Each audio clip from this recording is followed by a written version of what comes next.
দেখো, কথায় বলে যেমন অন্যের গাছের ছাল নিজের গাছে লাগে না, মানে পরের বাড়ির বৌমা বাড়ি এসে তোমার মেয়ে হয়ে উঠবে, এই রকম চিন্তা ভাবনা করা শাশুড়ির অভাব কিন্তু দুনিয়াতে একটু কমই আছে, বা ফ্যামিলির অভাব।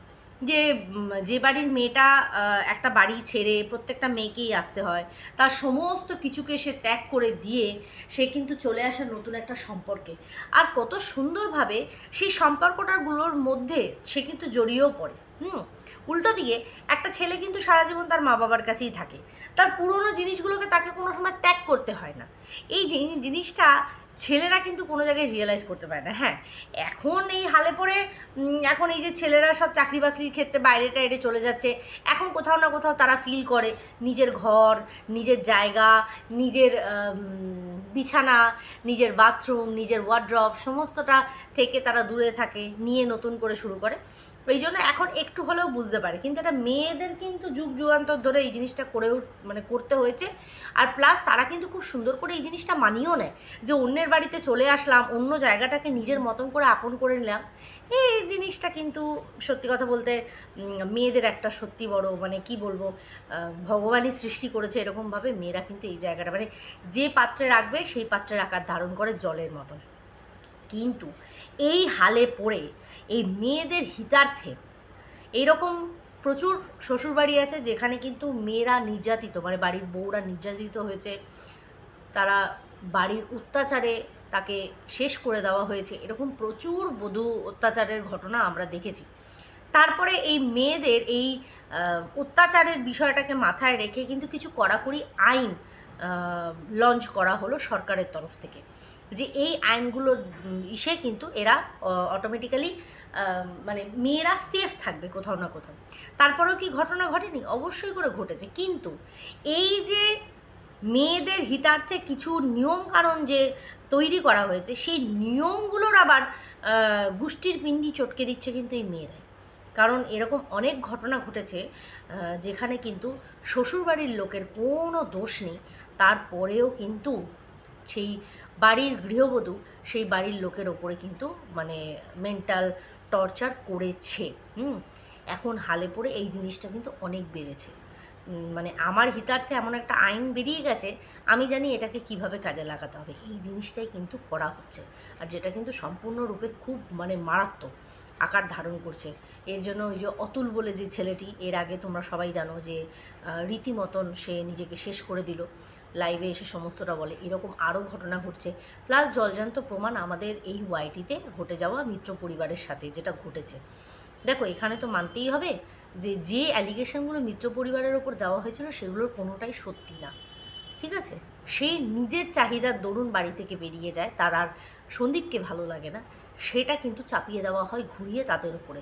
এ তো কপাল ভালো যে বাড়াবাড়ি কোনোটাই হয়নি। তো মানে বাড়াবাড়ি বলতে মানে এই যে মানে নিজেকে একদমই মানে ধূলিসাৎ করে দেওয়ার মতন সময়ের মতন এদের আসল মুখগুলো কিন্তু সবার সামনে ফুটে উঠেছে।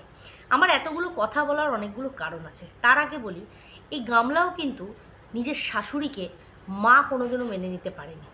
আজকে কিছু কথা অমাবস্যার বিষয় বলবো, সেও কিন্তু কোথাও না কোথাও নিজের মা ছাড়া শাশুড়িকে, যাকে কিনা এত মা মা ক্যামেরার সামনে করে, সেই মাকেও কিন্তু নিজের মা মনে করে উঠতে পারেনি।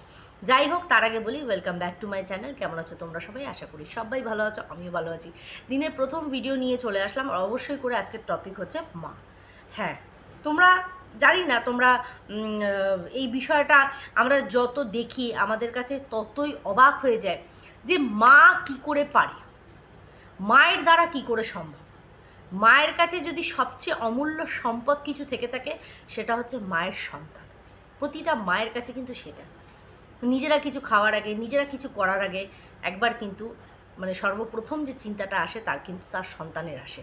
কিন্তু এখানে ওয়াইটিতে যে ধরনের মায়ের প্রতিশ্রুতি মানে আমরা রূপ দেখছি, প্রতিমূর্তি যেটা আমরা দেখছি, সেটা কিন্তু সত্যি অবাক করার মতন। তো যাই হোক, পরের গাছের ছাল যেমন নিজের লাগে না, সেরকম শাশুড়িও কিন্তু কোনোদিনও নিজের মায়ের থেকে বড় হতে পারে না, এটা ফ্যাক্ট, ঠিক আছে? তারপরেও এমন অনেক আমরা পরিবার দেখি যেখানে সুন্দর বন্ডিংয়ের জন্য শাশুড়ি বৌমাকে মানে মা মেয়েও ফেল পড়ে যায়, এত ভালোবাসা থাকে।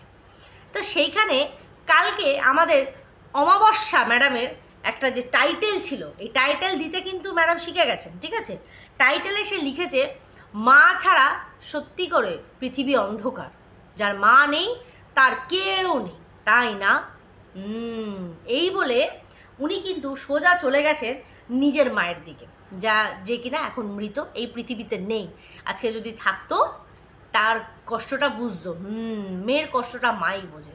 অ্যাকচুয়ালি মেয়ের কষ্টটা মা বোঝে না, সন্তানের কষ্টটা মা বোঝে। একদম ঠিক কথা, একদম ঠিক কথা। মেয়ের কষ্টটা বুঝবে, ছেলের কষ্টটা বুঝবে না, এটা তো হতে পারে না। সন্তানের কষ্ট ভালো মন্দ এটা মা বোঝে। বলছি, যে জ্ঞানের চোতাটা আপনি কালকে নিজের ভিডিওতে দিলেন অমাবস্যা ম্যাডাম, সেখানে দাঁড়িয়ে আপনার কখনো মনে পড়ে যে আপনি তো এই বয়সে এসেও নিজের স্বামী, সন্তান, সংসার নিয়ে সুন্দর করে নিজের সংসারটা করছেন? তাহলে আপনার মেয়ে, সেও কিন্তু একটা সন্তানের মা। আর মা ছাড়া যে মানে মা না থাকলে যে কিছুই থাকে না, এই রকম মানসিকতা আপনি আপনার মেয়েকে শেখাননি না? মানে আপনার মেয়ে অবলীলায় তার একটা ওই 1.5 বছরের শিশুকে ছেড়ে চলে এসেছিল, যখন কিনা সে আপনার মেয়ের বুকের দুধ পান করতো। সেই সময় আপনার মনে হয়নি আপনার মেয়ের গালে ঠাস করে একটা চড় মেরে মেয়েকে বলা সোজা নিজের সংসারে ফিরে যা? মনে হয়নি? কিন্তু বিশ্বাস করুন, আমি বলে দিচ্ছি, আজকে যদি আপনার মৃত মা বেঁচে থাকতো, আপনাকে জুতো দিয়ে পিটাতো, পিটিয়ে বলতো আমি তোকে মানুষ করতে পারিনি, যার জন্য তুই তোর মেয়েকে কোনো ভালো শিক্ষা দিতে পারিস নি, আর মায়ের চোতা মারতে বসে গেছো। মা বোঝে? আজকে তো মেয়ের এই জীবনটাকে এইভাবে শেষ করার পেছনে সর্বপ্রথম যাকে আমি দায়ী করব সেটা আপনি। যে কিনা অনায়াসে পারতো সুন্দরভাবে বুঝিয়ে সুজিয়ে মাসখানেক মেয়েকে রেখে তাকে ভালো মন্দ বুঝিয়ে নিজের সংসারে ফিরিয়ে দেওয়া, কিন্তু না, এখানে মা কি করেছে? রীতিমতন মেয়ের সংসারটাকে ভাঙার জন্য মেয়েকে প্ররোচনা দিয়েছে, আর মেয়েকে তার সংসারে ফিরতে দেয়নি, প্লাস তার ওই ছোট্ট দুধের শিশুটার কাছেও ফিরতে দেয়নি। তখন মনে হয়নি যে আজকে ছোট্ট কিশোর তার মা না থাকলে তার তো দুনিয়াটা অন্ধকার হয়ে যাবে? কারণ ঠাম্মি যতই করুক না কেন, মায়ের যে একটা জায়গা, সেটা কিন্তু একটা ফাঁকা শূন্যস্থান কোনোদিনও পূরণ হবে না। মনে হয়নি? মানে যখনই ভিডিও করতে বসবো না, যত কলিং বেল, মোবাইলে যত ফোন, সেই সময় আসবে আর কনসেন্ট্রেশন ব্রেক করে আপদগুলো, মানে বিরক্ত লেগে যায়। আমাদের বেলটাও লাগিয়েছে এমন বিচ্ছিরিভাবে, মানে আমার জায়ের বেলটা লাগানোর কথা নিচে, সেটাকে লাগিয়ে দিয়েছে ওপরে, আর আমাদের বেলটা যেখানে লাগানোর কথা ওপরে, সেটাকে লাগিয়ে দিয়েছে নিচে। তো নিচের বেল মারতে গিয়ে সর্বপ্রথম আমার বেলটাই মারে সবাই। যাই হোক, তো যেটা বলছিলাম, তো সেখানে আজকে অমাবস্যা বলছে যে পিঠে ব্যথা, পায়ে ব্যথা, শরীর ঠিক নেই। কেন নেই? কারণ এই যে মেয়ের যে পঞ্চিবানি উড়তা ফিরু, মানে যে পাখিগুলো ফোকলাদের বাড়িতে ও এঁকেছে, আঁকিয়েছে, অথচ সেই জীবনটা ও যা বরের, একটা পাখিরও নিজের বাসা থাকে, একটা নিজের নীড় থাকে, যেখানে কিনা দিনের শেষে সে ঠিক উড়ে তার সন্তানদের কাছে চলে যায়, সারাদিন খাদ্যের জোগাড় করে, কিন্তু ফিরে সেই আবার নিজের বাসস্থানে যায়। কিন্তু এই গামলার নিজস্ব বাসস্থান বলে কিচ্ছু নেই, কিচ্ছু নেই। আজকের দিনে দাঁড়িয়ে ওর মাথা গোজার ঠাই ওই যে বাপের বাড়িতে পড়ে রয়েছে, ওটা ক্ষণস্থায়ী। তোমরা মিলিয়ে নিও, তোমরা মিলিয়ে নিও। আজকে তো ওকে ভিডিও করে করেই ওর আর্নিংয়ের জায়গাটা তৈরি করতে হচ্ছে। এবার ভিউজের যা অবস্থা, কখনো আর্নিং বেশি কখনো কম, এটা হবেই।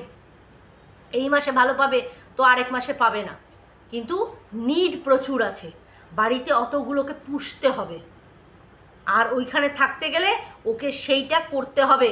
ওর একার খরচ দিলে হবে না, বাকি সব কটার খরচ দিতে হবে। আর সেখানেই যখন খামতি আসবে না, শুরু হবে সেখানে অশান্তি। আর সর্বপ্রথম যেখানে অশান্তি ওর শুরু হবে, সেটা হবে ওর দাদা। মিলিয়ে নিও। এই যে ওর দাদা চলতে চলতে রাস্তায় কোনো ভ্যান দেখলো, কোনো জামার দোকান দেখলো, ওর দাঁড়িয়ে পড়ে ওর দাদা। কি মনে করো নিজের পয়সায় জোরে দাঁড়িয়ে যায়? না, বোনের দিকে তাকিয়ে। তোমরাই ভাবো না, যে দাদা কিনা 4 কাপ চা আনার জন্য নিজের বোনের কাছ থেকে হাত পেতে পয়সা নিয়ে যায়, কোনোদিনও আজ অবধি হাতে করে কিছু নিয়ে এসে বোনকে নিজে দেয়নি। হ্যাঁ, নিজের স্ত্রীর জামাটুকুর জন্য দোকানে গিয়ে দাঁড়ায়, বোন পয়সা দেবে। তাহলে সেখান থেকে দাঁড়িয়ে ওই প্রত্যেকটার পেট ওকে ভরাতে হবে, বুঝেছো? ওকে ভরাতে হবে। আজকে ওর জীবনটা এরকম হয়ে গেছে, যখনই ভরাতে পারবে না অশান্তিটা সেখানেই শুরু হবে। আজকে এটা ওর জীবন, এর জন্য কে দায়ী? এই অমাবস্যার মতন জঘন্য মারা দায়ী। আর আজকে কি বলছে, মা থাকলে মেয়ের কষ্ট শুধুমাত্র মা বোঝে, সন্তানের কষ্টটাই মা বোঝে। তাহলে যদি এরকমই হতো, গামলাও বুঝতো নিজের সন্তানটাকে ছেড়ে আসাটা কিন্তু আমার ঠিক হয়নি। কিন্তু ওই রিয়েলাইজেশনটা না ওর আগে ছিল, না এখন আছে, না আগামী দিনে থাকবে, কারণ ও নিজেকে নিয়েই ব্যস্ত, নিজেকে নিয়েই ওর দিন কাটছে না, কুল পাচ্ছে না। বোঝাতে পারছি? আর এখানে বসে গেছে কি না, হাতে পায়ে ব্যথা। তোমরাই বলো না, এই যে এই বয়সে দাঁড়িয়ে এই যে যাযাবরের জীবনের মতো ওই ফ্ল্যাট থেকে মালপত্র টেনে বহন করে নিয়ে আসা খাটনি, ওই ফ্ল্যাটের অত বড় ফ্ল্যাটটাকে ঝেড়ে পুছে পরিষ্কার করে দেওয়া, তোমরা ভাবো তো এইগুলো খাটনি না? শরীর মাজা, পা হাত ব্যথা হবে না? খাটনি পড়বে না? এটা তো স্বাভাবিক। আজকে এই জায়গাটা তো তৈরি হয়েছে শুধুমাত্র এই অমাবস্যা দেবী এদের মতন মানুষের জন্য। আজকে সে মায়ের ডেফিনেশন দিতে বসেছে, মা কি সেটা বোঝাতে বসেছে। কিচ্ছু বলার নেই। আজকে তার মা জীবিত থাকলে মানে এমন সে মা কোনোদিনও নিজের মানে দিদা এমন নাতির চিন্তা করেনি যে আজকে আমার মেয়ে এরকমভাবে যে চলে এসেছে, তারও তো ঘরে একটা সন্তান আছে, আর নিজের ধেড়ে ছেলেকে এখনো সোনা সোনা সোনা সোনা সোনা সোনা করে যাচ্ছে একবারে। জঘন্য কোথাকার। তোমরা ওই কমেন্ট সেকশনটা একবার দেখো, তোমাদের একবার পড়ে শোনাই। মানে আমি নিজের লজ্জা লাগছে ওদের এই গামলার আর গামলার মায়ের কমেন্ট সেকশন যখন আমি খুলছি না, মানে আমার সত্যি নিজের লজ্জা লাগছে যে বাবা এরা কি করে কমেন্ট সেকশন মানে চালু করে দিয়ে।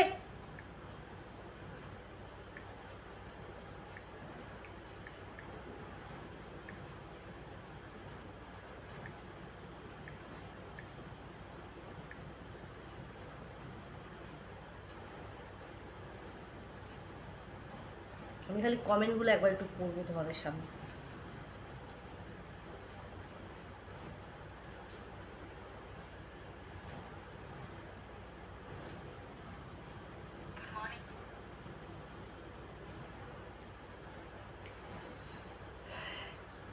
বলছে মা মেয়ে দুটোই কুড়ে, ঘরের কোনো কাজ নেই, সব কাজ বৌমাকে দিয়ে করায়, ফালতু মহিলা একটা। আচ্ছা আপনারা বোঝেন না কেন মেয়েকে দিয়েও কাজ করাবে কেন? কারণ মেয়েকে কাজ করার সুযোগ করে দেবে যাতে করে মেয়ের পয়সাগুলো হাতাতে পারে, মেয়ের পয়সাগুলো হাতাতে পারে, যার জন্যই তো মেয়েকে কাজের জন্য বলে না।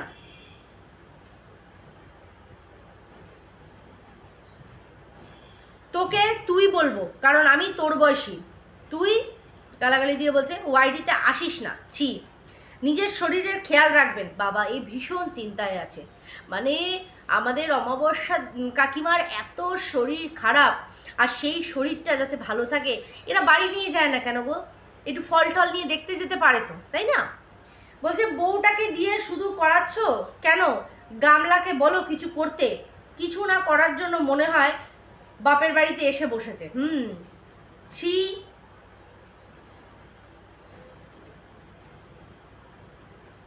না খাইয়ে গো খাও, মানে কেউকে না খাইয়ে নিজেই খাচ্ছে। আপনি তো মা, তাহলে নাতিকে কি করে মা হারা মা ছাড়া করলেন? টাইটেলে কন্ট্রোভার্সি চাইছেন? সারা জীবন এই পাপ কোনোদিনও কমবে না।